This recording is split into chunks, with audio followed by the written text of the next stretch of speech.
Morning students. मैं Amit Purohit, lecturer civil, government polytechnic college Jodhpur, आपका इस वीडियो लेक्चर में स्वागत करता हूं। आज हम लोग डिप्लोमा के थर्ड ईयर के subject design of steel structure, जिसका कि कोड C302 है, उसके chapter 4 design of tension member, उसके बारे में अध्ययन करेंगे। इस चैप्टर का इंट्रोडक्शन और कुछ पार्ट हम कवर करेंगे। सबसे पहले हमें ये पढ़ना है, हमें देखना है कि टेंशन मेंबर किसे कहते हैं। Members carrying tension force are called tension members, यानी कि ऐसे मेंबर्स, ऐसे अवयव जिनमें तनाव बल आता है, तनाव बल लगता है, उन्हें तनाव अवयव या टेंशन मेंबर्स कहते हैं। Tension member is also known as tie. Tension member को टाई भी कहते हैं, टाई बार भी कहते हैं। ऐसे मेंबर जिनमें जो प्रीडोमिनेंट फोर्स है वो टेंशन का होता है, जिनका डिजाइन जो है, डिजाइन गवर्न करने का जो फैक्टर है वो टेंशन फोर्स होता है। ऐसे मेंबर को टेंशन मेंबर कहते हैं। ये हम देख रहे हैं, टेंशन मेंबर के दोनों सिरों पे पुल फोर्स लगता है, यानी कि बल इसको खींच रहा है, और फोर्स जो है वो CG पे एक्ट कर रहा है। तो इसमें इस फोर्स का इफेक्ट क्या होगा, ये मेंबर को एलोंगेट करेगा या लंबा करेगा।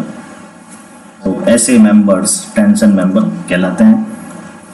Tension members are used as members in truss. Tension member जो होते हैं वो ट्रस में अवयव के रूप में काम आते हैं। ट्रस के कुछ मेंबर्स जो होते हैं वो टेंशन मेंबर्स होते हैं। छत कैची या ट्रस के कुछ मेंबर्स में कंप्रेशन फोर्स आता है, कुछ में टेंशन फोर्स आता है। तो जिन मेंबर्स में टेंसाइल फोर्स आता है उन्हें टेंशन मेंबर्स कहते हैं। And as bracing members in buildings के अंदर जो है ये ब्रेसिंग मेंबर्स के तौर पे लगाए जाते हैं। As suspenders in suspension bridge. Suspension bridge होते हैं जो, उनमें ये सस्पेंडर्स जो मेंबर्स हैं, इनको सस्पेंडर्स कहते हैं, उनमें टेंसाइल फोर्स आता है। और केबल स्टेड ब्रिज में जो केबल्स होती हैं, यानी कि जो रोप्स और केबल्स होती है स्टील की, उनमें भी टेंशन आता है, इसलिए उन्हें टेंसाइल मेंबर या टेंशन मेंबर कहते हैं। उसके बाद में वायर्स और केबल्स, रॉड और बार्स, सिंगल और double structural sections and built up sections में be used as tension member. यानी कि टेंशन मेंबर बनाने के लिए कौन से क्रॉस सेक्शन काम लिए जा सकते हैं? Wires, cables, rod, bars, single rolled steel sections या डबल रोल्ड स्टील सेक्शंस या बिल्ट अप सेक्शंस, ये सभी as a tension member use किए जा सकते हैं। With the introduction of welding, tubular sections are being widely used in roof truss and towers. Welding का use काफ़ी बढ़ गया है, अच्छी क्वालिटी की वेल्डिंग अब की जा सकती है। इस कारण से अब होलो या ट्यूब सेक्शन भी काफ़ी यूज होते हैं as a tension member roof truss में और टावर्स में। उसके बाद में यहाँ पे हमारे सामने कुछ एग्जाम्पल हैं टेंशन मेंबर के, फोटोग्राफ्स हैं। सिंगल स्टोरी बिल्डिंग है जिसमें रूफ ट्रस या टीन शेड इंडस्ट्रियल बिल्डिंग है, और उसके बाद में इनमें जो टाइल्स लगी होती है वो टेंशन मेंबर है। मल्टी स्टोरी बिल्डिंग में यहाँ पे हम लोग देख रहे हैं ये ब्रेसिंग्स हैं, ये ब्रेसिंग्स के अंदर ये टाइल्स हैं जिसमें टेंशन मेंबर आता है। और केबल स्टेड ब्रिज है, फिर ये ब्रिज ट्रस है, सस्पेंशन ब्रिज है, उसमें ये सस्पेंडर्स होते हैं, उनमें टेंशन फोर्स आता है। और रूफ के अंदर पर्लिन के ऊपर जो ये ज्वाइन करने के लिए पर्लिन को जो सैग रॉड लगाई जाती है उसमें भी टेंसाइल फोर्स आता है, इस कारण से वो भी टेंशन मेंबर कहलाता है। तो ये हमारे पास में कुछ एग्जांपल हैं टेंशन मेंबर के। उसके बाद में है टेंशन मेंबर के टाइप्स, सेक्शन कौन से यूज बताएं। Different types of section which can be used as tension member. Wires या स्ट्रैंड है, स्ट्रैंड होता है वायर को आपस में लपेट कर या ज्वाइन करके जो बनाया जाता है उन्हें स्ट्रैंड कहते हैं। राउंड बार यानी कि solid circular cross section. Rectangular bar यानी कि solid rectangular cross section. Tube या hollow circular section. Hollow section rectangle या square. Single angle section, double angle section. और दो एंगल को इस तरह से रखा है जिसमें ये जो डॉटेड लाइन है ये लेसिंग सिस्टम को रिप्रेजेंट करती है। लेसिंग सिस्टम जो होता है वो लिटरल मेंबर हैं जो कि दो अलग अलग मेंबर्स को आपस में बांधने का काम करता है ताकि वो एक ही मेंबर की तरह फोर्स को रजिस्ट करे। यहाँ पे और भी हमारे पास में different types of cross section हैं। 4 एंगल को इस तरह से लगाया है, फिर यहाँ पर एंगल और प्लेट्स को लगाया हुआ है, ये सारे बिल्ट अप सेक्शन कहलाते हैं। और heavy rolled sections, threaded round bar, flat bar और round strand rope, locked coil rope, ये सभी different types of cross section है जो कि टेंशन मेंबर के तौर पे यूज किए जा सकते हैं। उसके बाद में आता है हमारे पास में net area of tension member. इसके पहले हम लोग एक बार कोड को भी देख लेते हैं। यहाँ पे IS 800 कोड है हमारे पास में, इसका ये चैप्टर 6 है। IS 800 2007 जो स्टील का कोड है उसमें चैप्टर 6 में ये चीज गिवन है। भारतीय मानक IS 800 2007 इसमें चैप्टर 6 यानी सेक्शन 6 में design of tension member given है और जो कि पेज नंबर 32 पर है।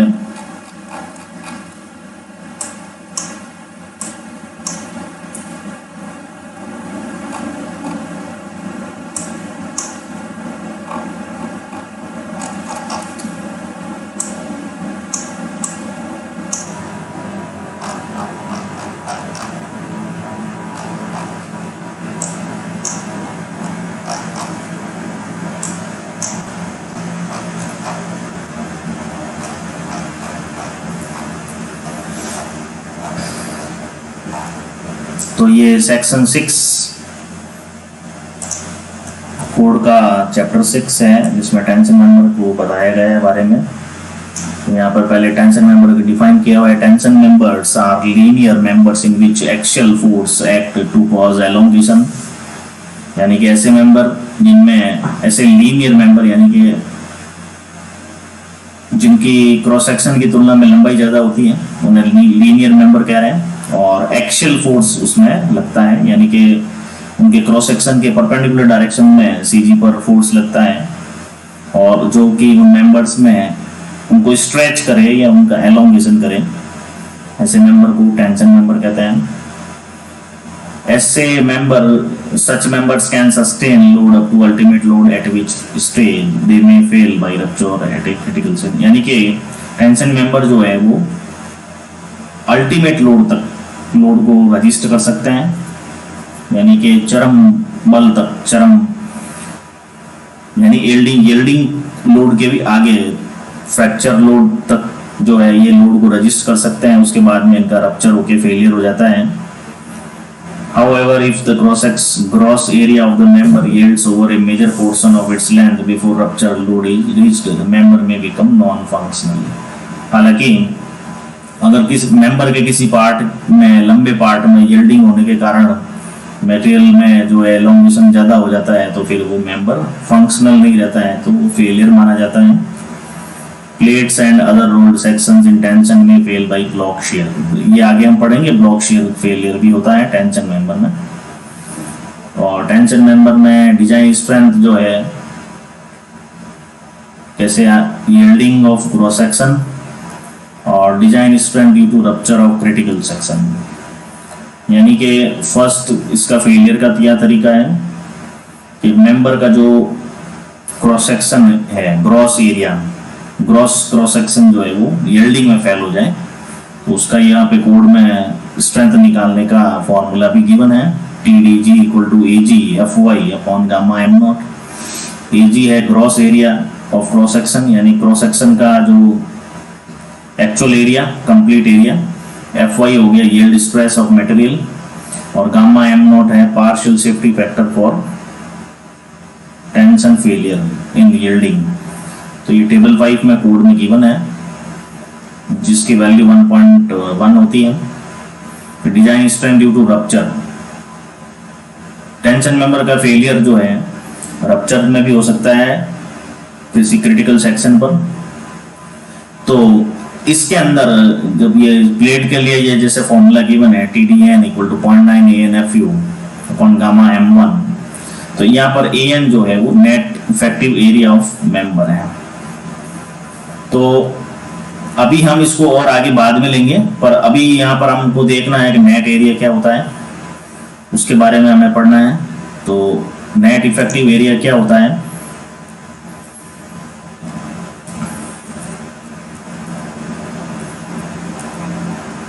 net area of tension member. If no holes are made in the tension member for its end connection, the gross sectional area is effective in resisting the tension. यदि tension member का connection बनाने के लिए and पे, उसके member के ends पर connection बनाने के लिए होल नहीं किया गया हो, तो उसका जो कंप्लीट एरिया, टोटल एरिया जो है वो ग्रॉस एरिया है उसका, वो इफेक्टिव माना जाएगा टेंशन रजिस्ट करने में। और अगर if ends connection is made with bolts, holes are made in the member, अगर एंड कनेक्शन जो है टेंशन मेंबर का कनेक्शन बनाने के लिए बोल्ट का यूज किया है, तो होल करने पड़ेंगे मेंबर्स के अंदर। तो उस समय इफेक्टिव एरिया जो है वो होल के कारण कम हो जाएगा। होल्स का जो एरिया है उसको माइनस करना पड़ेगा, ग्रॉस एरिया माइनस होल का एरिया, तो तब हमें नेट एरिया मिलेगा, नेट इफेक्टिव एरिया। तो उस एरिया को नेट एरिया कहते हैं। In a plate or flat, if the holes are in a single line, the net sectional area is obtained by multiplying the net effective width BA with thickness. Flat या plate के में अगर single line में bolt लगाए गए हैं, तो net sectional area जो है हमें कैसे मिलेगा, effective width to thickness multiply by thickness. तो प्लेट की थिकनेस तो कांस्टेंट रहेगी, जो भी थिकनेस है। विड्थ में क्या होगा, कमी आएगी, बोल्ट होल के कारण जो है वो विड्थ में कमी आएगी। यहाँ पे हम डायग्राम में देख सकते हैं कि प्लेट है, उसकी विड्थ B है, और इसमें 2 बोल्ट लगाई हुई है एक लाइन में। तो इसका जो एक सेक्शन AA पर जो है ये क्रॉस सेक्शन शो हो रहा है, जो कि एक रेक्टेंगुलर क्रॉस सेक्शन है। बोल्ट के कारण जो है, बोल्ट का अगर डाया D हो, तो बोल्ट होल जो है वो बोल्ट के डाया से थोड़ा बड़ा होता है, तो बोल्ट होल डाया है वो काम आएगा कैलकुलेशन में। तो बोल्ट होल डाया को D0 बोल रहे हैं, जो कि बोल्ट होल D से थोड़ा बड़ा होगा, और थिकनेस यहाँ पे सेक्शन की T है। तो विड्थ, इफेक्टिव विड्थ हमें क्या मिलेगी, B माइनस, इस पर्टिकुलर केस में हमारे को 2 बोल्ट मिल रहे हैं, तो 2 बार जो है D0 माइनस होगा। तो B इफेक्टिव इक्वल टू क्या मिलता है हमें, B माइनस ND0, जहां पर N जो है नंबर ऑफ होल्स है। अगर प्लेट की विड्थ में N होल किए हुए हैं तो B माइनस ND0, D0 जो है वो डायमीटर ऑफ बोल्ट होल है। अब net sectional area of flat का क्या हो जाएगा, A net equal to B E into T, यानी कि इफेक्टिव विड्थ इंटू थिकनेस। और ये जब केस में है जब सिंगल लाइन में बोल्ट लगा है, और दूसरा केस बनता है इधर हम फिगर में राइट साइड में देख रहे हैं जिसमें स्टैगर्ड पिच में बोल्ट जो है जिगजैग लगे हुए हैं। If holes are staggered at close pitch the net effective area is obtained by multiplying the net effective width B with thickness T of the plate और फ्लैट। इसमें भी हमें जो है बी ई इफेक्टिव विड्थ निकालनी पड़ेगी। यहाँ पर प्लेट की विड्थ एक्चुअल विड्थ जो है वो बी है, और इसमें स्टैगर्ड पिच पे 4 बोल्ट लगी हुई है इस पर्टिकुलर केस में, और उसकी जो पिच है वो पी है, और जो गेज है पिच जो होता है वो centre to centre distance between two consecutive bolts जो होता है वो अलोंग द फोर्स डायरेक्शन उसको पिच कहते हैं, और along the perpendicular direction to the force जो सेंटर टू सेंटर डिस्टेंस होती है दो बोल्ट के बीच की उसको गेज कहते हैं। तो हमें यहाँ पर जो पिच है वो P है और जो गेज है वो G है। तो इसका जो ये फॉर्मूला है नेट इफेक्टिव विड्थ निकालने का जो फॉर्मूला है ये कोड में भी गिवन है, और वो है B E equal to B minus N D naught plus N1 P square by 4G। ये क्या फॉर्मूला है, B एक्चुअल विड्थ हो गया, N नंबर ऑफ बोल्ट यानी कि जिस क्रॉस सेक्शन के ऊपर हम ये देखना चाह रहे हैं कि भाई कौन सा फेलियर पैटर्न है इसका, कौन सी क्रॉस सेक्शन लाइन के अलोंग फेलियर हुआ है, उस पर नंबर ऑफ बोल्ट कितने हैं वो n है, d नॉट हो गया डायमीटर ऑफ बोल्ट होल, और n1 जो है वो इंक्लाइंड स्टैगर्ड लाइन है, नंबर ऑफ स्टैगर्ड लाइन है, p जो है वो बोल्ट का ये पिच है, और g जो है वो गेज है। P जो है स्टैगर्ड पिच है, G गेज है, N number of holes, N1 number of inclined lines between the hole, D naught diameter of the hole. अब अपने इस पर्टिकुलर केस में अगर हम इस पूरी सभी बोल्ट होल को लेते हुए अगर ये डॉटेड लाइन जो बनाई हुई है ये वाला अगर फेलियर क्रॉस सेक्शन एज्यूम करें तो हमें 4 बोल्ट मिलेगी और 1 2 3 इंक्लाइंड लाइन मिलेगी। तो हमारा बी नॉट कैसे बनेगा, n इक्वल टू 4 हो जाएगा, नंबर ऑफ बोल्ट जो है वो 4 है, और n1 यानी स्टैगर्ड लाइन वो 3 है। तो हमारा जो है ये b minus 4d not plus 3p square by 4g बनेगा, और a नेट इक्वल टू हो जाएगा बी ई इंटू टी। ये अभी फॉर्मूला बता रहे हैं, इसको आगे हम जब क्वेश्चन करेंगे तो ये अच्छे से समझ में आएगा। इस पर हम भी इसका क्वेश्चन देख रहे हैं, न्यूमेरिकल क्वेश्चन है। Determine the minimum net area of cross section of 300 by 12 mm flat shown in figure, the holes are of diameter 17.5। यहाँ पर फिगर के अंदर हमें एक प्लेट गिवन है या फ्लैट गिवन है, इसका विड्थ 300 है और थिकनेस 12 mm है, 12 mm है, और इसके अंदर 1 2 3 4 बोल्ट लगी हुई है। पिच जो इसका जो है वो 40 mm है, और गेज जो है वो 60 mm है, और यहाँ पर हमने नंबरिंग करी हुई है अलग अलग क्रॉस सेक्शन देखने के लिए। तो सबसे पहले अगर हम एज्यूम करते हैं कि अगर फेलियर पैटर्न इसका 1 2 5 6 अगर होता है 1 2 5 6 यानी स्ट्रेट लाइन, तो इसमें हमें 2 बोल्ट मिलेगी, कोई भी इंक्लाइंड लाइन नहीं आई है। तो हमारा जो बी इफेक्टिव है वो क्या होगा 300 actual B minus N D naught, यानी कि 2 इंटू बोल्ट होल्ड आया 17.5 गिवन है, तो 300 माइनस 2 इंटू 17.5 ये हमें मिलेगा 265 mm नेट इफेक्टिव विड्थ। फिर हम दूसरा फेलियर पैटर्न एज्यूम करते हैं जिसके अंदर हमने एज्यूम किया 1 2 3 4 7, यानी कि पहले यहाँ से चले फिर नंबर 2 पे आए बोल्ट, फिर यहाँ एक इंक्लाइंड लाइन ली हमने 3, फिर बोल्ट नंबर 4 पे, और फिर सीधा चले गए 7 पे, यानी कि हमने ये फेलियर प्लेन एज्यूम किया है 1 2 3 4 7। तो इसमें हमें जो है नंबर ऑफ बोल्ट 3 मिल रही है और इंक्लाइंड लाइन 1 मिल रही है।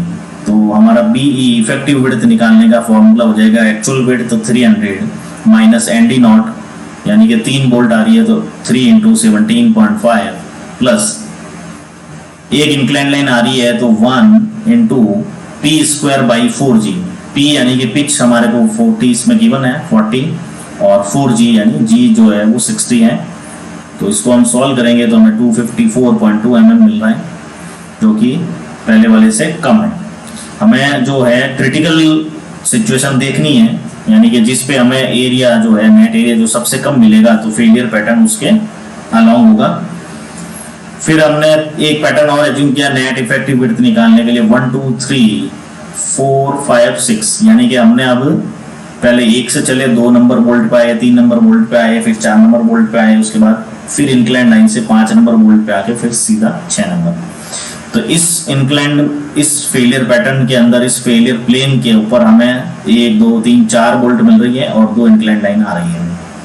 तो हमारा हो जाएगा बी इफेक्टिव क्या हो जाएगा, effective width 300, B actual 300 minus 4 bolt आ रही है 4 ND नॉट, यानी N की वैल्यू 4 हो गई, D नॉट की वैल्यू 17.5 प्लस 2, 2 इंक्लाइन लाइन है, दोनों के ऊपर जो है पी स्क्वायर बाई 4G की वैल्यू सेम है, P दोनों में सेम है, G सेम है, इसलिए P square by 4G plus P square 4/4G add हो जाएगा 2 into P square by 4G। तो ये हमको मिल रहा है 243। तो इन तीनों फेलियर पैटर्न के अंदर जो है मिलाकर हमने देखा कि जो सबसे कम एरिया या विड्थ हमें मिल रही है वो हमें मिल रही है 1 2 3 4 5 6 पे, और नेट एरिया जो मिनिमम मिलेगा वो इसी क्रॉस सेक्शन पे मिलेगा। तो width effective width into thickness ये करेंगे तो हमें मिनिमम नेट एरिया मिलेगा, यानी कि इसका फेलियर पैटर्न इस प्लेन के अलोंग हुआ 1 2 3 4 5 6। उसके बाद में एक और क्वेश्चन देखते हैं, determine the minimum net area for given plate of size 210 into 8 mm and 16 mm bolt. यहाँ पर ये हमें जो एक प्लेट नज़र आ रही है जिसकी विड्थ जो है 210 mm है और उसके अंदर M16 यानी कि 16 mm डायमीटर के बोल्ट लगे हुए हैं, जो कि चैन बोल्टिंग है, चैन फॉर्म में है।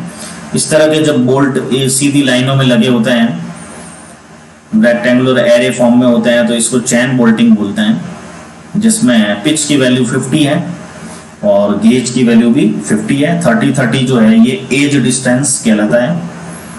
और ये जो पीछे जो इसका जो कनेक्शन बनाया हुआ है वो गजेट प्लेट से है। गजेट प्लेट जो ऐसी प्लेट होती है जो टेंशन में जो मेंबर्स को जोड़ने के लिए काम आती है, एंड कनेक्शन बनाने के लिए। तो चैन बोल्टिंग के अंदर जो है हमें क्रॉस सेक्शन कोई सा भी लेंगे, इसमें इंक्लाइंड लाइन नहीं जाती है, क्रॉस सेक्शन हमेशा सीधी लाइन पर ही रहेगा। तो कोई सी भी क्रॉस सेक्शन लिया जाए सभी पर जो है नंबर ऑफ बोल्ट की संख्या 4 आएगी और effective width B equal to हो जाएगा B माइनस ND नॉट, और नेट एरिया मिलेगा हमें B minus ND naught into T। 16 mm की बोल्ट के लिए जो बोल्ट होल डाया होता है वो 18 mm होता है। ये हमें कोड में गिवन है चैप्टर 10 के अंदर। तो B 210 माइनस 4 इंटू 18 इंटू 8, तो यहाँ से हमें जो है 1104 मिलीमीटर स्क्वायर ये हमें इसका नेट एरिया मिलेगा। इसमें एक ही फेलियर पैटर्न या फेलियर प्लेन मिलेगा, इसलिए इसमें अलग से कैलकुलेशन कुछ नहीं करना है। फिर दूसरा पैटर्न दे रखा है डिटरमाइन, ये अलग क्वेश्चन है। Next question, determine the minimum net area for given plate of size 210 into 8 mm and 16 mm bolt. Plate 210/8 वही है और इसमें अब स्टैगर्ड बोल्टिंग करी हुई है, जिगजैग बोल्टिंग करी हुई है, और स्टैगर्ड पिच जो है वो भी अलग अलग दो दे रखे हैं 45 और 40, और स्टैगर्ड गेज जो है वो 50 है, 30 जो है इसका gauge distance and distance edge distance है। तो इसके अंदर हमें अलग अलग फेलियर पैटर्न फेलियर प्लेन लेने पड़ेंगे। उसके बाद में सभी पे इफेक्टिव विड्थ और नेट एरिया कैलकुलेट करेंगे, जो मिनिमम होगा वो हमारे को फेलियर पैटर्न देगा और वो ही हमारे को काम आएगा। तो staggered length correction P square by 4g ये होता ही है। Path A B and F G, A B और एफ जी दोनों पे अगर सीधा पाथ लिया जाए, फेलियर पैटर्न को सीधा एज्यूम करा जाए, तो ए बी हो सकता है या एफ जी हो सकता है।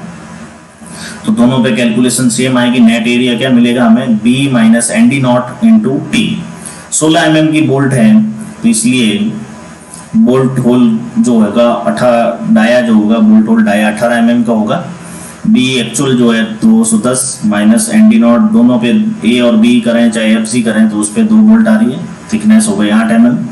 तो इस प्रकार हमें मिलेगा 1392 mm स्क्वायर।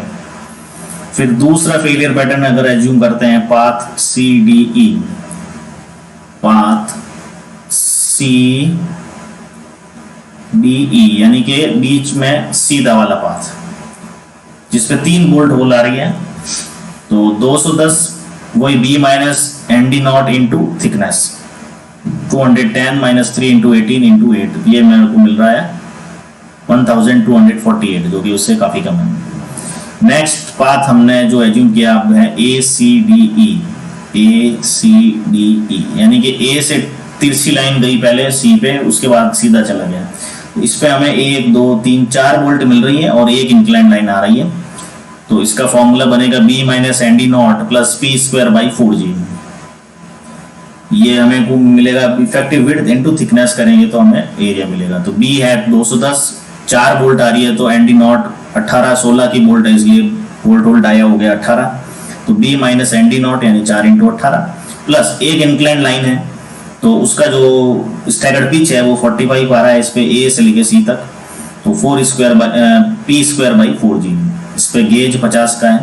तो ये करेंगे बी इफेक्टिव आएगा इंटू थिकनेस करेंगे 8 mm, तो हमें मिल रहा है 1185 1185 मिलीमीटर स्क्वायर। ये काफी कम है। फिर path F C D E, यानी कि ए की बजाय अब हमने पाथ को एफ से स्टार्ट किया है, तो वही बात रहेगी, लेकिन इसके अंदर जो है पिच, स्टैगर्ड पिच की वैल्यू अलग है, तो इसमें एरिया फिर अलग आएगा। तो हमने पाथ एज्यूम करा है एफ से सी इंक्लाइन लाइन चलेगी, फिर सी के बाद में डी ई सीधा चलेगी। तो इसमें 4 बोल्ट आ रही है और एक इंक्लाइन लाइन आ रही है। तो M B minus N D naught plus P square by 4g। तो बी इसका एक्चुअल विड्थ है 210, 4 बोल्ट आ रही है, 4 इंटू 18, डी नॉट की वैल्यू 18 है, plus 4 P square by 4g इसके अंदर। अब पी चूंकि पिच जो है वो 40 है और 4g जो है वो g की वैल्यू 50 है, तो वही हमें इसलिए उससे भी कम मिल रहा है 1168। उसके बाद में हम पाथ अगर ए सी जी लेते हैं, ए सी जी यानी कि पूरा ही ऐसे इंक्लाइन जा रहा हो, या फिर एफ सी बी लेते हैं, तब भी हमें दोनों में बराबर मिल रहा है। एक बार अब इसमें 2 इंक्लाइन लाइन आ रही है, 3 बोल्ट आ रही है, तो इसका नेट एरिया क्या मिलेगा, B minus N D naught plus P square by 4g, P1 square by 4g plus P2 square by 4g, क्योंकि दोनों इंक्लाइन लाइन के ऊपर P की वैल्यू अलग लगा रही है। तो एक बार 45 है, दूसरी बार 40 है, इसलिए दोनों को अलग अलग लिया है। B minus N D naught plus P1 square by 4g plus P2 square by 4g into फिर थिकनेस करेंगे तो हमें इफेक्टिव एरिया मिलेगा। तो इसमें 3 बोल्ट आ रही है, नंबर बोल्ट होल डाया 18 का है और 2 इंक्लाइन लाइन आ रही है, तो इस कारण से एरिया वापस ये थोड़ा सा बढ़ जाता है। P square by 4g factor जो है वो प्लस में होता है, तो इस कारण से ये 1393 आ रहा है, 1393 मिलीमीटर स्क्वायर, तो ये हमें ज़्यादा मिल रहा है। और नेक्स्ट एफ सी जी, इस बार हमने ऐसे पैटर्न लिया है एफ सी और जी, यानी कि इंक्लाइन लाइन एक बार इधर आई लेफ्ट को, फिर वापस राइट को गई। तो इसमें क्या हो रहा है, 210 minus N D nought 3 bolt आ रही है, प्लस अब चूंकि इंक्लाइन लाइन दोनों पे पी की वैल्यू सेम है, एक इसी पे इंक्लाइन लाइन आ रही है 45 और 40 पर ही आ रही है, 40 पर ही आ रही है, तो 2p स्क्वायर बाई 4g कर दिया है। इसमें भी हमें 1376 मिल रहा है, 1376। तो इस प्रकार हमने देखा सभी फेलियर पैटर्न देने के बाद भी हमें सबसे कम फेलियर, सबसे कम एरिया जो है, नेट एरिया सबसे कम जो है एफ सी डी ई पे मिल रहा है, एफ सी डी ई। तो ये कि ऐसा बात है जिसपे नंबर ऑफ बोल्ट तो ज्यादा है, लेकिन इंक्लाइंड लाइन कम से कम होनी चाहिए, स्टैगर्ड लाइन कम से कम। Minimum net area is for path F C D 1168। Note that the minimum net area occurs at a path which has maximum number of hole and minimum number of staggers। तो ये इस प्रकार से हमने net area calculation पे numericals देखे हैं, और इस सेशन में हम इतना ही करेंगे। रीडिंग्स और रेफरेंस के लिए आप लोग ये देख सकते हैं IS 800/2007 जो कि भारत सरकार का कोड है। फिर बुक्स का यहाँ पे हमने रेफरेंस दिया हुआ है, design of steel structure, limited state design steel structure by KS Sairam, Pearson publication की है। Limited state design of steel structure by SK Duggal, McGraw Hill. Limited state design steel structure का SK दुग्गल और मैकग्रा हिल से, और design of steel structure by SS Bhavikatti, IK international publication. तो इस session में हम इतना ही करते हैं। इसके आगे इसका जो बचा हुआ पार्ट है वो नेक्स्ट वीडियो में देखेंगे, टेंशन मेंबर का।